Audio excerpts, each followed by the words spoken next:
क्या हम एक अल्ट सीज़न या बुल रन की तरफ बढ़ रहे हैं?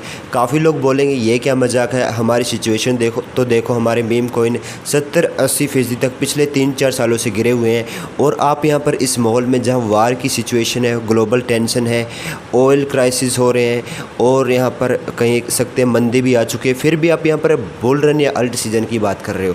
तो मैं खुद नहीं कर रहा, आप यहाँ पर प्रूफ देखिए। 4 बड़े कॉइन यहाँ पर पंप हुए हैं। नियर कॉइन 200% पंप हुआ है, दूसरा टोकन है ओंडो लगभग 35%, हाइपर लिक्विड यहाँ पर 120% और वर्ल्ड टोकन आज ही यहाँ पर 75% के आसपास यहाँ पर पंप हुआ है। तो ये पंप क्यों हो रहे हैं? इनके पीछे कोई वजह है जो आप यहाँ पर चूक रहे हैं। और इस टाइम पर इग्नोरेंस या इस टाइम पर अगर आप इन बातों पर गौर नहीं करते हो कि बुल रन या अल्ट सीज़न की तरफ हम बढ़ रहे हैं, तो ये चीज़ आपके पोर्टफोलियो पर बहुत भारी पड़ सकती है और इसका नुकसान आपको आने वाले टाइम में यहाँ पर चुकाना पड़ सकता है। तो बात ये, क्या हम सच में एक बुल रन या अल्ट सीज़न की तरफ बढ़ रहे हैं और आपके जो कॉइन है वो क्यों पंप नहीं कर रहे हैं? बाकी सबके कॉइन पंप कर रहे हैं या कुछ ऐसे ही कॉइन पंप कर जा रहे हैं जिनकी कोई उम्मीद ही नहीं थी कि ये पंप करेंगे? तो ये एक्चुअल में सिचुएशन क्या बनी हुई है? तो अभी मैंने एक यहाँ पर रिपोर्ट पढ़ी थी, काफ़ी लोगों की मैं शंका भी दूर कर देता हूँ वार को लेकर।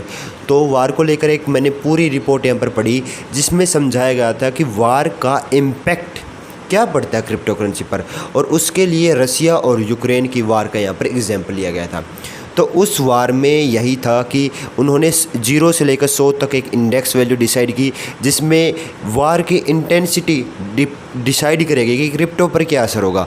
और उसमें देखो वही है जो हम जनरली सोचते हैं कि जब तक एक अनसर्टेनिटी बनी रहती इस मार्केट में तब तक क्रिप्टो मार्केट में फ्लक्चुएशन रहती है, वोलेटाइल मार्केट रहता है।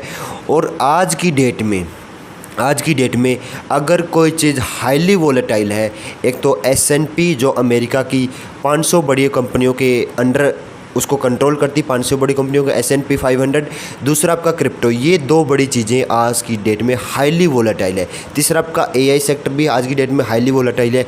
लेकिन मुझे लग रहा है पिछले हफ्ते की जितनी भी वीडियो बन रही है उनमें बॉन्ड का जिक्र बार बार कर रहा हूँ और बॉन्ड का जिक्र आया है तो आज भी बता देता हूँ।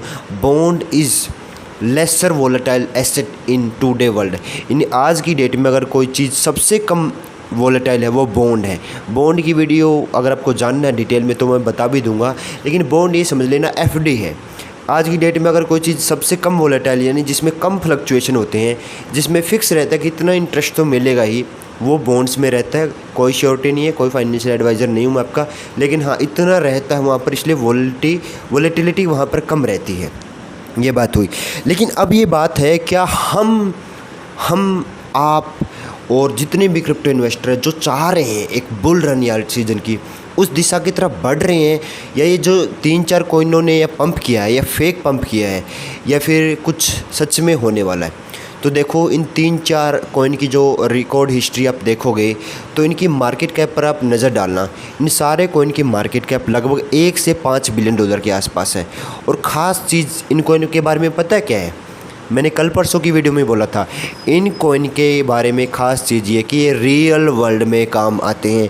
ओंडो रा का टोकन है, हाइपर लिक्विड का टोकन है, हाइप जो यूज़ में आता है, वर्ल्ड को टोकन अपने आप में यूज़ आता है। नियर प्रोटोकॉल कितना अच्छा टोकन है, अच्छा मैं इस सेंस बोल रहा हूँ कि वो यूज़ केस है उसका कुछ ना कुछ, वो मीम कॉइन की तरह नहीं है। देखो मैं मीम कॉइन की बुराई भी नहीं कर रहा, लेकिन सच में यार अगर आपकी इन्वेस्टमेंट का अगर कुछ ना कुछ रिटर्न चाहिए ना, तो ऐसे कॉइन तो ढूंढने चाहिए ना जो सच में कुछ ना कुछ वर्ल्ड में काम आए। और वही आज की डेट में कॉइन यहाँ पर वार टेंशन जैसी सिचुएशन में भी पंप कर रहे हैं। ये भी चौंकाने वाला है। अगर कॉइन गिरने थे तो सारे ही कॉइन गिरने थे ना, जो कि बिटकॉइन भी गिरा हुआ है, इथेरियम भी गिरा हुआ है। इथेरियम 2022 वाले लेवल पर है। 2022 में इथेरियम $2000 पर था, आज भी वो $2000 पर है। तो क्या इथेरियम का कोई यूज़ केस नहीं है? क्या इथेरियम का कोई यूज़ केस नहीं है क्या? बिल्कुल है, इथेरियम के बहुत सारे यूज़ केस है और इथेरियम दूसरी सबसे बड़ी क्रिप्टो करेंसी है बिटकॉइन के बाद में। तो फिर इथेरियम क्यों डाउन है? सवाल तो ये है कि बाकी कॉइन पंप कर रही है लेकिन इथेरियम क्यों डाउन है?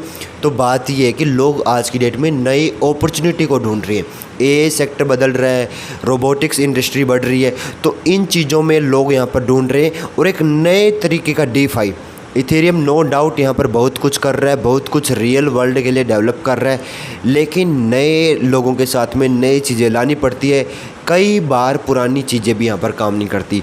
अब लोग बोलेंगे XRP क्या कोई नया टोकन है, 10-12 साल पुराना टोकन है, लेकिन उसके हालात देख लो, $1-2 पर वहाँ पर टिका हुआ है। तो कोई ये कुछ नहीं कह सकते कि श्योरिटी है कि किसी चीज़ का यूज़ होगा तो पंप ही करेगी। लेकिन हाँ, आपको उस चीज़ के लिए तैयार रहना होगा, आपको उन कॉइन पर फोकस ज़रूर करना होगा। एक चीज़ ये भी है, यहाँ पर मैं आपको स्क्रीन पर दिखाने की कोशिश भी करूँगा, फियर एंड ग्रीड इंडेक्स। आप यहाँ पर एक चीज़ नोटिस करना, जब हम एक्सट्रीम फियर में गए हैं, यानी 15 या 20 की रेंज में हम गए हैं, जो एक इंडेक्स होता है 100 में से, जब हम 15 या 20 की रेंज में गए हैं, तब मार्केट ने एक हाइपर ग्रेड की तरफ यहाँ पर कह सकते हैं मार्केट जाने की कोशिश की। हाइपर ग्रेड में जाता है तब मार्केट यहाँ पर पंप करता है। लेकिन जब हम फियर के मार्केट में होते हैं तब मैक्सिमम लोग यहाँ से निकल चुके होते हैं। उस टाइम पर कॉइन हो जाते हैं सस्ते, फिर लोग सोचते हैं कि अब यहाँ से हम यहाँ पर बाइंग अपॉर्चुनिटी बनाते हैं, फिर मार्केट पंप करेगा तो फिर हम यहाँ पर जब ग्रेड पर पहुँच जाएंगे, ग्रेड वाले लेवल पर एक्सट्रीम पर, तब वहाँ से बेच के निकल जाएंगे। अब लोग मेरी बातों से कन्फ्यूज़ भी हो गए होंगे कि ये कहना क्या चाहते हैं। तो मैं कहना ये चाहता हूँ कि सारी चीज़ सेंटीमेंट्स पर डिपेंड करती है और मार्केट को चाहिए स्टेबिलिटी। मार्केट को फ़र्क नहीं पड़ता कि ट्रम्प यहाँ पर प्रेसिडेंट है या इंडिया ने क्रिप्टो को अडॉप्ट कर लिया, नहीं, उसको चाहिए शांति। जीवन में शांति चलती रहनी चाहिए तो क्रिप्टो मार्केट भी आराम से चलता रहेगा, कोई दिक्कत नहीं है। भले ही आप क्लैरिटी एक्ट ना लाओ, फिर भी इसका भी मैं आप एक एग्जांपल दे देता हूँ। आप यहाँ पर मार्केट कैप को ऑब्जर्व करिए इस ग्राफ में, इसमें आपको क्या दिख रहा है। 2021 से 23 तक लगातार मार्केट कैप में गिरावट आई और 2030 में तो पूरे क्रिप्टो की मार्केट कैप $1 ट्रिलियन पहुँच गई थी। उसके बाद क्या हुआ, 23 से जो 25 का दौर था वो रिकवरी का दौर था, और फिर वहाँ आते आते क्या हुआ, ट्रम्प आए और ट्रम्प ने जो 3 बड़े क्रिप्टो कानून पास किए, वही एक बूम था इस सेक्टर के लिए। उस बूम के बाद मार्केट $4 ट्रिलियन तक पहुंचा। फिर क्या हुआ, फिर उसी ट्रम्प ने यहाँ पर टेंशन क्रिएट की, मार्केट गिरा और अभी लगभग 2 ट्रिलियन के आसपास हम बैठे। तो मार्केट की रिकवरी के लिए अब क्या फैक्टर हैं, क्योंकि उस टाइम पर तो चलो ट्रम्प के 3 लॉ थे, उन्होंने मार्केट को रिकवरी दे दी, पुश कर दिया।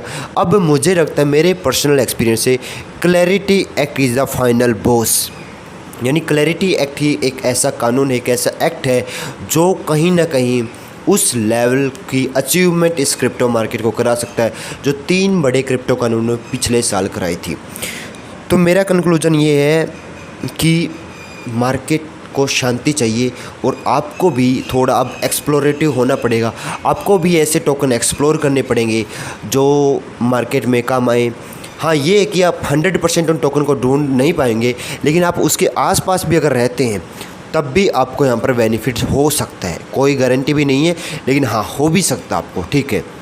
अब ये आता कि हमें वो टोकन कहाँ पर मिलेंगे, ऐसा कौन सा प्लेटफॉर्म है जहाँ से हम ऐसे टोकन को ढूंढ सकते हैं। तो देखो, प्लेटफॉर्म तो बहुत सारे हैं, हर एक्सचेंज पर कोई ना कोई बड़ी लिस्टिंग होती रहती है, लेकिन जो चीज़ें हैं, कुछ चीज़ें नोटिस करने की ज़रूरत है आपको। DeFi llama प्लेटफॉर्म आपको यूज़ करने की ज़रूरत है। DeFi llama प्लेटफॉर्म एक ऐसा प्लेटफॉर्म है जो पूरे टोकन की कुंडली निकाल के रख देता है, और एक है टोकन ट्रैकर। इन 2 जो टूल्स हैं, वैसे बहुत सारे टूल हैं, इतने अच्छे टूल आज की डेट में, लेकिन वो पेड टूल हैं, यानी उनके लिए आपको पैसे पे करने पड़ेंगे, और मैं नहीं चाहता आपके पैसे लगे, इसलिए आपको 2 फ्री वाले टूल हैं। एक तो DeFi llama, उनके लिंक भी मैं आपको डिस्क्रिप्शन में दे दूँगा, दूसरा टोकन ट्रैकर। इन 2 टूल के ज़रिए आज की डेट में आप किसी भी कॉइन की इतनी डेप्थ में जा सकते हैं, आपको पता लग सकता है कि वो कॉइन कब मूवमेंट करने वाला है। तो इस पर आप ज़रूर गौर करना।